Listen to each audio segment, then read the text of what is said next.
Welcome to Royal Secret, when tradition and youthful grace collide in a single, unforgettable moment. A royal tour that captivates a nation and the world. In a dazzling turn of events, King Frederik X and Queen Mary of Denmark stunned both citizens and royal watchers when they stepped out for a 3-day historic visit, with none other than their youngest daughter, Princess Josephine, right beside them. But this wasn't just any royal engagement. This was a powerful symbol of a new generation stepping into the spotlight. A meticulously choreographed tour that highlighted family unity, cultural heritage, and international diplomacy, with a teenage royal emerging as a rising star of the Danish monarchy. At just 14 years old, Princess Josephine wasn't merely tagging along. She was stepping into her royal future, and every move she made was watched, admired, and analyzed. So what really happened during those 3 intense days? What was Queen Mary's secret message with her wardrobe? How did King Frederik balance modernity and monarchy? And most of all, why was Princess Josephine chosen now? Buckle up, because this isn't just another royal report. This is a turning point in Danish history, and the rise of a royal daughter who might just reshape the monarchy's future. The morning sun glittered off the stone steps of the royal palace as King Frederik X, regal and poised, descended hand in hand with his wife, Queen Mary, and their youngest daughter, Princess Josephine. From the very first photo, it was clear, this was not an ordinary royal appearance. This was a historic declaration of unity, of transition, and of royal strength. The destination, a 3-day royal tour of historic and cultural sites within Denmark, a journey steeped in national pride, international diplomacy, and a celebration of Danish identity. From Aarhus to southern Jutland, from coastal towns to academic institutions, the royal trio was set to meet with civic leaders, military officials, students, and local communities. But for many, the true focus was Josephine, making her first official royal appearance of this magnitude. And she did not disappoint. As royal fans lined the streets waving Danish flags, something extraordinary began to unfold. Cameras first caught sight of Princess Josephine's soft smile and nervous glance, but those nerves didn't last long. By midday, she had fully embraced the spotlight, walking confidently beside her mother and father, engaging with well-wishers, shaking hands, and even offering her first short greetings in public. For a 14-year-old royal with the eyes of Europe upon her, it was a masterclass in composure and grace. One viral moment, a video clip showed Josephine gently kneeling down to greet a child in a wheelchair. The heartfelt gesture drew thousands of social media reactions, with one commenter writing, "The future of the monarchy looks bright with Josephine." But her appearance wasn't just about charm, it was deliberate, planned, and deeply symbolic. Many royal experts believe this tour wasn't just a family outing, it was a strategic moment orchestrated by Queen Mary herself, a former commoner turned monarch with a keen understanding of public perception. Since her husband's ascension to the throne, Mary has quietly redefined the image of Denmark's monarchy, merging tradition with relatability, elegance with substance. Bringing Josephine on this tour wasn't accidental. It was a move that introduced the public to the next generation, cemented the monarchy's family-centric image, and offered a gentler, more modern view of royal duty. Josephine's presence gave the tour an emotional dimension that no political speech ever could. Queen Mary, known for her sartorial brilliance, once again used fashion to tell a deeper story. On day 1, she wore a pale blue coat dress, subtly echoing the tones of Denmark's national flag, an intentional nod to unity and homeland. On day 2, her ensemble featured a brooch in the shape of a swan, Denmark's national bird and a timeless symbol of grace under pressure. Many interpreted it as a tribute to Josephine's transformation, from royal child to royal representative. Meanwhile, Josephine's wardrobe was youthful, understated, and elegant, just like her mother's. From classic wool coats to ballet flats and soft pastels, it was clear she was being styled as a relatable but respectable future royal. Fashion blogs exploded with praise. One wrote, "Josephine is Denmark's answer to Princess Charlotte, but with Mary's effortless charm." King Frederik's role in all of this? Quiet, strong, and incredibly symbolic. He walked with Josephine side by side during school visits, gently guiding her, while also giving her space to grow. At times, he stood back and let the women lead, a silent but powerful endorsement of female empowerment within the royal house. More than once, Frederik's warm interactions with children and community leaders were caught on camera, revealing a monarch determined to lead by connection, not just ceremony. When asked about Josephine's role, he simply said, "She wanted to be part of this. And we're proud to have her by our side." So why was Josephine chosen for this landmark tour? After all, she's not the heir. Her twin brother, Prince Vincent, and older siblings Princess Isabella and Crown Prince Christian have all had their moments in the spotlight. But this was Josephine's debut, and it carried weight.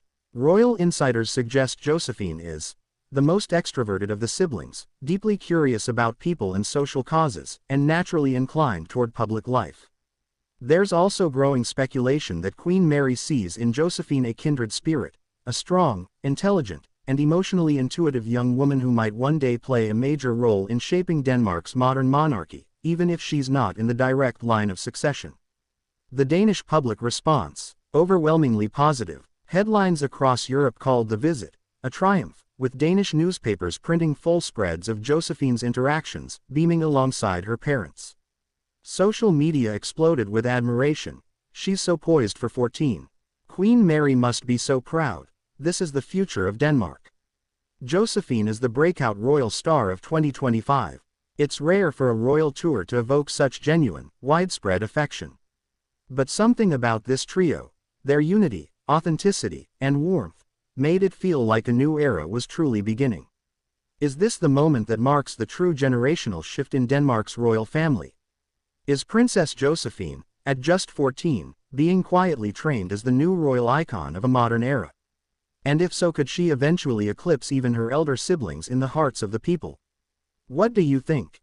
Is Denmark witnessing the rise of its most beloved future royal? Day 1. The grand arrival, tradition meets tomorrow. The tour began with a ceremonial welcome in Aarhus, Denmark's second-largest city and a cultural heartland steeped in history.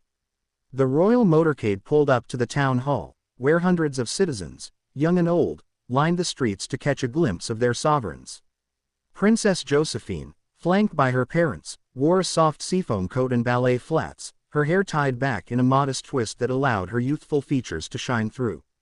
Queen Mary, as always, exuded grace in a tailored cream outfit with minimalist jewelry, her only accessory, a gold locket believed to contain a photo of her children. Their first stop, Aarhus Cathedral, where the family paid respects at a historic monument to Denmark's medieval kings. While the event was steeped in royal protocol, it was Josephine's presence that softened the occasion.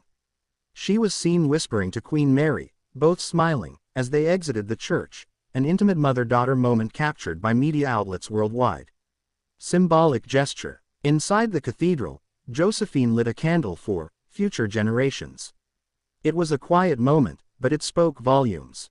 Whether spontaneous or symbolic, the act showed Josephine wasn't there just to look pretty. She was beginning to understand the weight of royal responsibility. Day 2. Bridging generations, a speech, a song, a future. If Day 1 was about tradition, Day 2 was about transition. The royal trio arrived at a local school where students from across the region had gathered to meet the monarchs. After a brief tour of classrooms and technology labs, the moment everyone was waiting for finally arrived. Princess Josephine walked up to the podium. It was her first ever public speech, and the room fell silent. "I am proud to be here," she began, voice slightly shaking but unwavering. "We are here not only to visit, but to listen, to the young people who will shape Denmark's tomorrow." It was short, just under 2 minutes, but by the end, the applause was thunderous. Queen Mary wiped a tear from her eye. King Frederik placed a hand on Josephine's back, nodding with pride. For that moment, it felt like the monarchy wasn't just a relic, it was alive, breathing, evolving. Later that day, at a community center in southern Jutland, local performers presented a traditional Danish folk dance. But when they invited the royals to join, something unexpected happened. Princess Josephine said yes. With a giggle and a graceful twirl, she joined the circle, her awkward first steps followed by laughter and applause. It was playful, spontaneous, and utterly authentic. Social media erupted. The video went viral. Headlines the next morning read, "The Princess Who Dances, Josephine Wins Danish Hearts." On the final day, the royal family visited a military memorial site, honoring Danish soldiers who served across the globe. It was a solemn day, where pomp gave way to purpose. Princess Josephine laid a wreath beside her father. As the national anthem played, she stood still, eyes closed, lips slightly trembling. It was a heavy moment for someone so young. But she bore it with dignity. Later, they toured a museum exhibit on climate change, one of Josephine's stated interests. She engaged with young scientists, asked questions about sea level rise, and took notes. Observers commented that she showed a genuine curiosity beyond her years.